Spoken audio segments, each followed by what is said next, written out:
नमस्कार, आप देख रहे हैं न्यूज 18 राजस्थान। आपके साथ मैं हूं अभिषेक। चलिए सबसे पहले आपको दिखाते हैं टॉप 10 ब्रेकिंग। नेपाल में जोमसोम जा रहा यात्री विमान लापता हो गया है। इस विमान में चालक दल 4 भारतीयों और 3 जापानी नागरिकों समेत कुल 22 यात्री सवार हैं। इस विमान ने पोखरा से जोमसोम के लिए उड़ान भरी थी।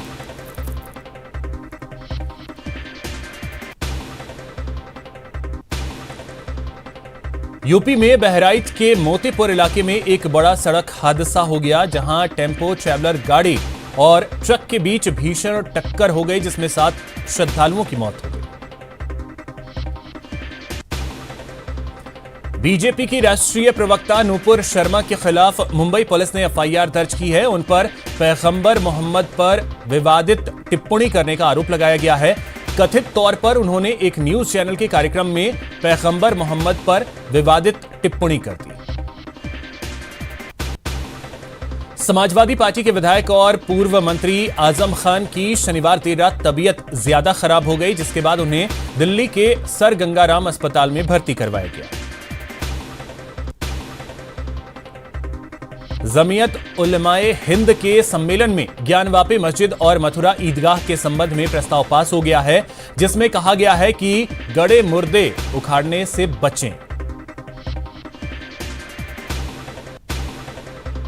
उत्तर प्रदेश के उन्नाव से बीजेपी सांसद साक्षी महाराज ने वाराणसी की ज्ञानवापी मस्जिद में मिले कथित शिवलिंग को लेकर बड़ा बयान दिया है। साक्षी महाराज ने गोंडा में कहा कि अब दूध का दूध पानी का पानी होने लगा है। सत्य क्या है, असत्य क्या है? नंदी की तपस्या सपनीभूत हो रही है।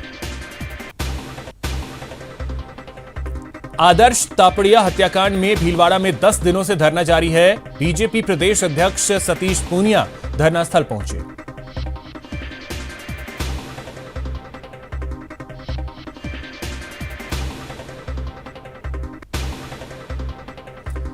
प्रदेश में आम आदमी पार्टी का कुनबा बढ़ गया है। जयपुर के बिरला ऑडिटोरियम में 1300 लोगों ने आम आदमी पार्टी ज्वाइन की। प्रदेश प्रभारी विनय मिश्रा ने सभी को पार्टी की सदस्यता दिलाई। अलवर में कोविड स्वास्थ्य सहायक ने आत्महत्या कर ली है। परिजनों के मुताबिक मृतक नौकरी जाने के बाद आर्थिक रूप से परेशान था। परिजनों ने सरकार से मुआवजे की मांग की।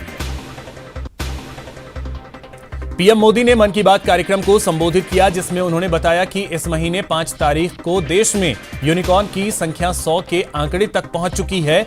एक यूनिकॉर्न यानी कम से कम 7,500 करोड़ का स्टार्टअप होता है। इन यूनिकॉर्न्स का कुल वैल्यूएशन 25 लाख करोड़ रुपए से भी ज्यादा है।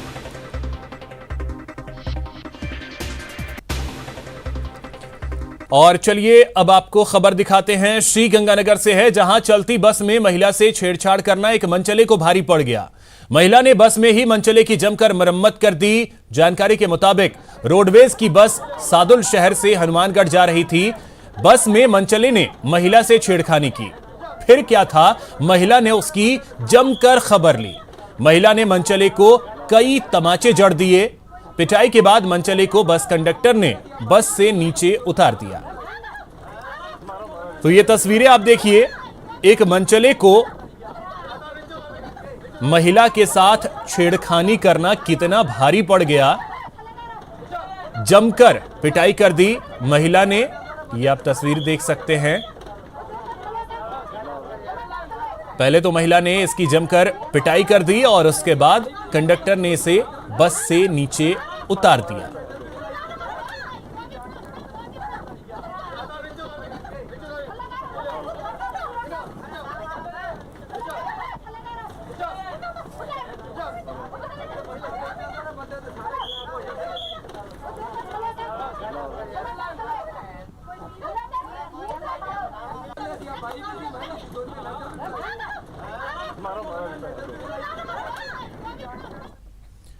हिंडौन सिटी में बच्ची से दुष्कर्म के मामले में बड़ी खबर यह है कि 4 पुलिस वाले जिन पर लापरवाही का आरोप है, उन पर गाज गिर सकती है। एएसआई समेत 2 कांस्टेबल पर कार्रवाई हो सकती है। बच्ची के लापता होने पर थाने पहुंचे थे परिजन। पुलिस कर्मियों ने मदद नहीं की। 4 पुलिस वाले जिन पर लापरवाही की वजह से गाज गिर सकती है, इसमें एएसआई सहित 2 कांस्टेबल भी शामिल हैं। तो 4 पुलिस कर्मियों पर गाज गिर सकती है। हिंडौन सिटी में 4 साल की मासूम जिसके साथ दुष्कर्म की वारदात को अंजाम दिया गया। बच्ची फिलहाल जयपुर के जेके लोन अस्पताल में भर्ती है, जहां उसका इलाज चल रहा है।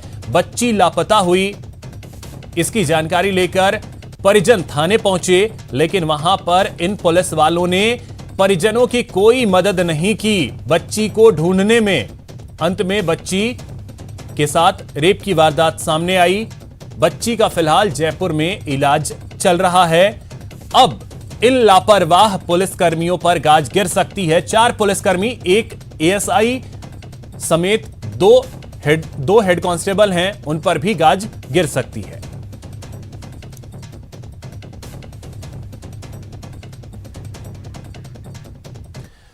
जयपुर के कालवाड़ इलाके में अपराधियों ने एक युवती की हत्या कर दी। हत्या के बाद शव को कालवाड़ इलाके में रामकुटिया स्टैंड के पास सुनसान सड़क पर फेंक दिया गया। युवती की पहचान छुपाने के लिए बदमाशों ने गला रेतने के बाद चेहरे को क्षत विक्षत कर दिया। हत्या से पहले युवती के दोनों पैरों को एक तौलिए से बांध दिया गया था। शव मिलने की खबर के बाद पुलिस और एफएसएल की टीम मौके पर पहुंची और जांच में जुट गई। पुलिस का मानना है कि प्रेम प्रसंग या आपसी रंजिश में युवती की हत्या की गई है और हत्यारा युवती का परिचित रहा होगा। फिलहाल पुलिस शव की शिनाख्त करने में जुटी है।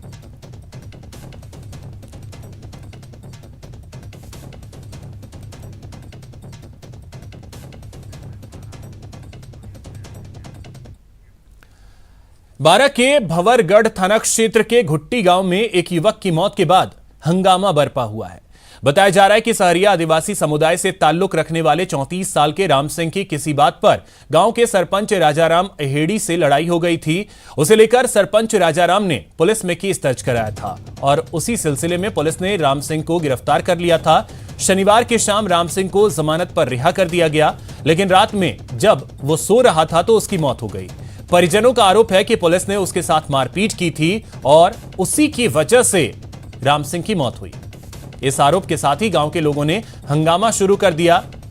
यहां के लोगों ने स्थानीय विधायक निर्मला सहरिया के साथ भी बदसलूकी की, जो इन्हें समझाने पहुंची थीं। साथ ही उनकी गाड़ी पर हमला बोल दिया।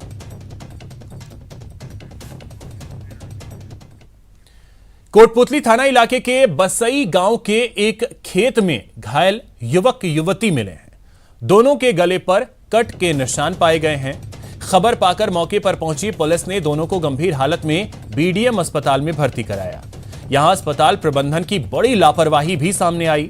अस्पताल में पुलिस को डॉक्टरों के आने का इंतजार करना पड़ा और करीब आधे घंटे तक घायल इलाज के अभाव में तड़पते रहे। मौके पर पहुंची डीएसपी संध्या यादव ने लताड़ लगाई और अस्पताल से गाड़ी भिजवाकर डॉक्टर को बुलवाया। युवक की हालत गंभीर बताई जा रही है। पहली नजर में मामला प्रेम प्रसंग से जुड़ा लग रहा है। जानकारी के मुताबिक युवक युवती बसई गांव के ही रहने वाले हैं। लड़की नाबालिग बताई जा रही है।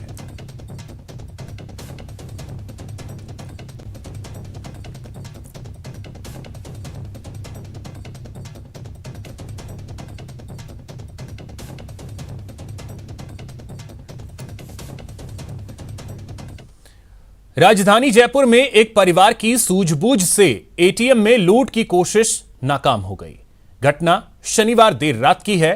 करीब 1 बजे राजा पार्क इलाके में आईसीआईसीआई बैंक के बाहर लगे एटीएम में लूट की नीयत से कुछ लुटेरे घुसे, लेकिन पास में ही रहने वाले एक परिवार के लोगों की नींद खुल गई और उन्होंने इसकी सूचना पुलिस को दे दी। शोर मचाया, जिसके बाद लुटेरों को खाली हाथ वहां से भागना पड़ा। पुलिस अब सीसीटीवी फुटेज खंगाल रही है।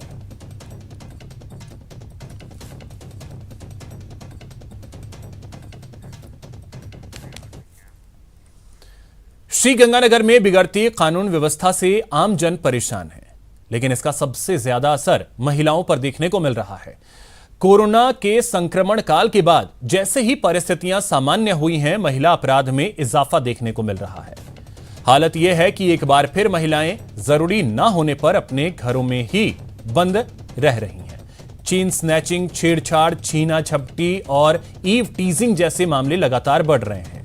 मौजूदा हालात में श्रीगंगानगर की महिलाएं अपने आप को कितना सुरक्षित पाती हैं, उनसे बात की हमारे संवाददाता अशोक शर्मा ने। गंगानगर सहित प्रदेश की बदहाल कानून व्यवस्था को न्यूज़ 18 प्रमुखता से पिछले काफी समय से उठा रहा है ताकि सरकार तक बात पहुंचे और लगातार बिगड़ रही कानून व्यवस्था को दुरुस्त किया जा सके। इस बिगड़ती हुई कानून व्यवस्था के दौरान जो सबसे ज़्यादा प्रभावित होती है वो होती है हमारी आधी आबादी यानी कि मातृशक्ति। हमारे साथ श्री गंगानगर जिले की कुछ महिलाएं मौजूद हैं जो अपने अपने फील्ड्स की एक्सपर्ट्स हैं। हमारे साथ श्री गंगानगर की सीनियर एडवोकेट मंजू पांडे मौजूद हैं, फीमेल जर्नलिस्ट स्वाति जैन मौजूद हैं, सोशल एक्टिविस्ट राधा शर्मा और सविता जैन मौजूद हैं। हम इन सभी से बात करने का प्रयास करेंगे और जानना चाहेंगे कि क्या वो घर से बाहर निकलते समय सेफ फील करती हैं या कहीं ना कहीं कोई डर बना रहता है। आप बताएं मैम, कैसा माहौल है इस समय श्री गंगानगर का? गंगानगर में मेरे हिसाब से भी मिक्स माहौल है। मैं तो अभी इतना फील नहीं करती हूँ कि बहुत ज़्यादा डर है, क्योंकि मैं खुद बहुत एक्टिव हूँ सोशली, तो लेट नाइट भी आती हूँ, 11 बजे भी आती हूँ, तो मुझे अभी तक ऐसा फील नहीं हुआ। लेकिन हाँ, जो यंगस्टर गर्ल्स हैं उनके लिए प्रॉब्लम है, उनके लिए मैं मानती हूँ, क्योंकि हम अबव एज में आ गए तो हमें इतनी प्रॉब्लम नहीं है, लेकिन उन गर्ल्स को है जो गोइंग है, स्कूल गोइंग है, इंस्टीट्यूशन गोइंग है, या कोई कैरियर का कुछ इंटरव्यूज़ के लिए तैयारी कर रही है, कुछ भी कर रही है, उनके लिए प्रॉब्लम है। प्रॉब्लम्स आती हैं उन्हें सबसे ज़्यादा प्रॉब्लम आती है टीजिंग की। जब स्कूटी, आजकल हर कोई स्कूटी चलाता है, जब गर्ल्स स्कूटी लेकर निकलती हैं, कोई पास से तेज़ निकल जाए तब भी दिक्कत लगती है कि कुछ छीन ना ले, पर्स हैंडबैग ना छीन ले, चैन पहनी हुई है तो वो ना छीन ले। एक वक्त तो गंगानगर में ऐसा था कि महिलाओं ने चैन पहननी ही बंद कर दी थी, इतनी ज़्यादा चैन स्नैचिंग। खासतौर से कोरोना के बाद हमने चैन स्नैचिंग और मोबाइल छीना झपटी बहुत देखी है। हाँ, अब कुछ टाइम से अगर हम देखें, लास्ट कुछ टाइम से, तो इस पर फर्क पड़ा है। शायद फर्क इसलिए भी पड़ा है क्योंकि महिलाओं ने चैन पहननी ही छोड़ दी है। आप कैसा फील करती हैं? बिल्कुल डर है, क्योंकि मुझे लगता है कि पुलिस दुरुस्त है भी, लेकिन एक डर जो हमें लगता है कि वर्दी से इंसान डरता है, वो डर नहीं है, क्योंकि अगर वो डर होगा ना, उस दिन ये सब खत्म हो जाएगा। अब हम भी निकलते तो हमें डर लगता है, चेन स्नेचिंग का भी डर लगता है, छेड़छाड़ का भी डर लगता है। सभी का ये कहना है कि सिस्टम काम तो करता है, लेकिन इस सिस्टम के अंदर कोई दम दिखाई देता हो, ऐसी बात नहीं है। लड़कियां रिपोर्ट भी करना चाहती हैं और ऐसा भी नहीं कि बिल्कुल रामराज आ गया हो। ईव टीजिंग भी होती है, चैन स्नेचिंग भी होती है और छीना झपटी भी होती है। कहीं ना कहीं डर तो है, लेकिन उस डर से लड़ने के लिए उनके पास न तो सिस्टम का सपोर्ट है और साथ ही साथ फैमिली का सपोर्ट भी नहीं है। उम्मीद की जानी चाहिए कि आगे आने वाले समय के अंदर महिलाएं या बालिकाएं और ज़्यादा एम्पावर हों और सिस्टम इस वुमेन क्राइम्स को लेकर ज़्यादा सेंसिटिव हो। एक बड़ी खबर आपको बता दें, चिकित्सा कर्मियों के लिए नई एसओपी सामने आई है। अब डॉक्टर्स की गिरफ्तारी आसान नहीं होगी। डॉक्टर्स पर एफआईआर को लेकर नई गाइडलाइंस जारी की गई हैं। लापरवाही से मौत मामले में आईपीसी की धारा 174 के तहत कार्रवाई होगी।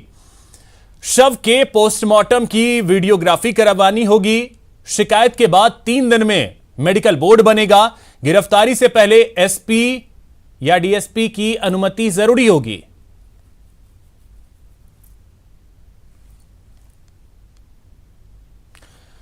तो डॉक्टर्स की गिरफ्तारी अब आसान नहीं होगी। नई एसओपी जारी की गई है डॉक्टर्स के मामले को लेकर। आईपीसी की धारा 174 के तहत कार्रवाई होगी अगर लापरवाही से मौत होती है, इसका कोई मामला आता है तो।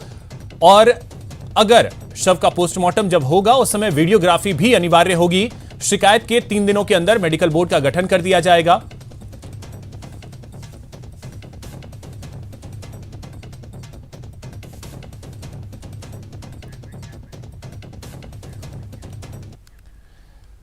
पानी के लिए आज जयपुर में लोगों ने नाड़ी का फाटक पर रास्ता रोककर मटका फोड़ प्रदर्शन किया। यहां लोगों ने सरकार के खिलाफ नारेबाजी की और रोड भी जाम कर दिया। यहां आए लोगों का कहना था कि लंबे अरसे से उनके घर पानी नहीं आ रहा है और पानी के लिए उन्हें हर महीने 3 से 4 हजार रुपए खर्च करने पड़ रहे हैं। पानी की समस्या को लेकर उन्होंने इस महीने 3 बार प्रदर्शन किया, लेकिन फिर भी बात नहीं बन रही। इन लोगों की मांग है कि जल्द से जल्द उनके इलाके में बीसलपुर का पाइपलाइन आना चाहिए।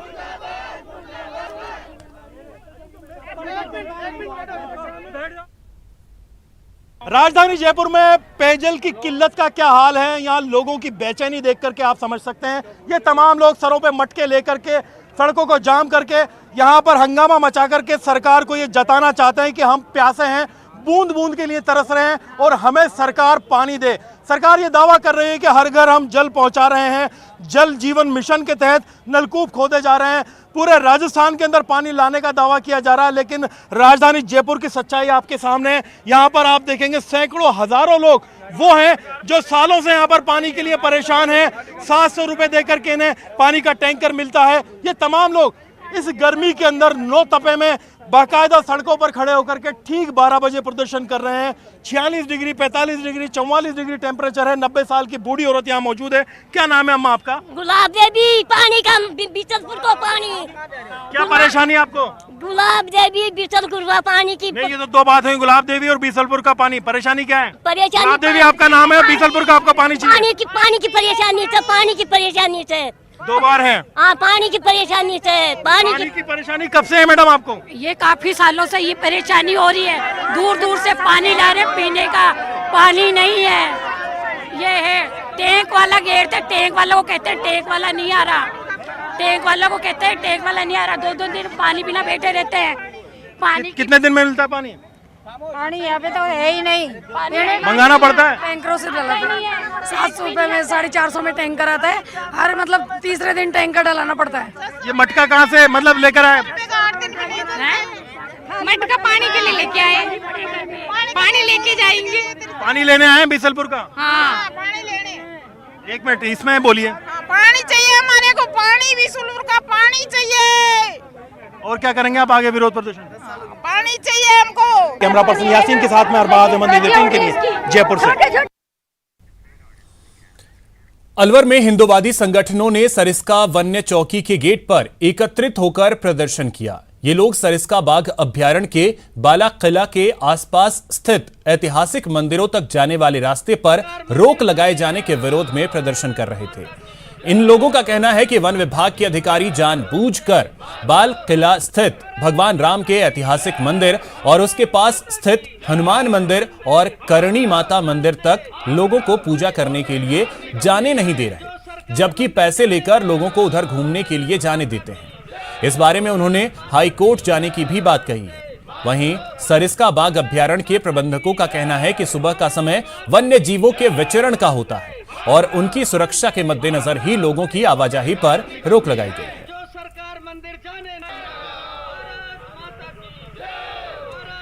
मंदिर जाना चाहते हैं और ये बाला किला क्षेत्र के अंदर चक्रधारी हनुमान जी हैं, रघुनाथ जी हैं, करणी माता का मंदिर है, अंधेरी है। तो हमको ये वन विभाग के लोग मंदिर जाने से रोकते हैं, मंदिर नहीं जाने देते। 6-6:30 बजे आरती होती है, हमें आरती में जाना है और ये जाने नहीं देते हैं। सुबह सुबह हमारे करणी माता के दर्शन करने जाते हैं और सभी इनकी आस्था है कि भगवान के प्रति, इसलिए सुबह सुबह पैदल जाते हैं। अब ये फॉरेस्ट वालों ने क्या कमाने का प्लान कर लिया कि यहाँ गेट बना दिया, उधर भी गेट बंद कर दिया। ये कमाई के जो इनको पैसे देते हैं उनको तो एंट्री कर देते हैं और ये क्या है कमाई का जरिया बना लिया इन्होंने। अब मंदिर के प्रति इनके जो लोग बागों की सद्भावना आस्था है, ये घूमने के प्रति आते हैं सुबह सुबह, और जो हमारे दर्शन के लिए सुबह आरती करने के बाद में बंद कर दो, हमें कोई 2 घंटे सुबह खोल दो, हमें कोई आपत्ति नहीं। प्रदेश के सबसे धनी नगर पालिका माउंट आबू में आज बोर्ड की मीटिंग में जमकर हंगामा हुआ। बताया जा रहा है कि नवनियुक्त आयुक्त शिवपाल सिंह ने नियमों को ताक पर रखकर नौकायन के टेंडर की रायशुमारी के लिए ठेकेदारों को जनप्रतिनिधियों के बीच में बुला लिया, जिस पर प्रतिपक्ष नेता सुनील आचार्य ने उनको नियम विरुद्ध कार्य करने पर रोका। लेकिन आयुक्त ने प्रतिपक्ष नेता को बोर्ड मीटिंग से बाहर निकालने की धमकी दे डाली। इसी धमकी पर प्रतिपक्ष के नेता आग बबूला हो गए और मीटिंग छोड़कर जाने लगे। इस दौरान दोनों पक्षों में जमकर हंगामा हुआ। आपको बता दें, पिछले 4 महीनों से यहां नौकायन के टेंडर को लेकर सियासी चर्चाएं चल रही थीं और आज जब इसके टेंडर को लेकर ठेकेदारों को बुलाया गया तो हंगामा शुरू हो गया।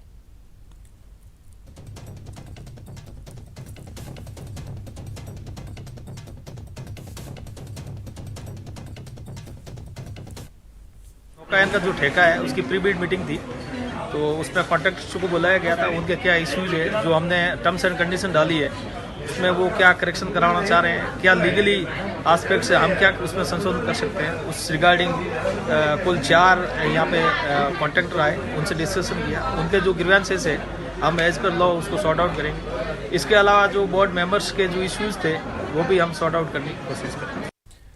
करौली के बाशिंदों की प्यास बुझाने के लिए लगाए गए नलकूप हांफने लगे हैं।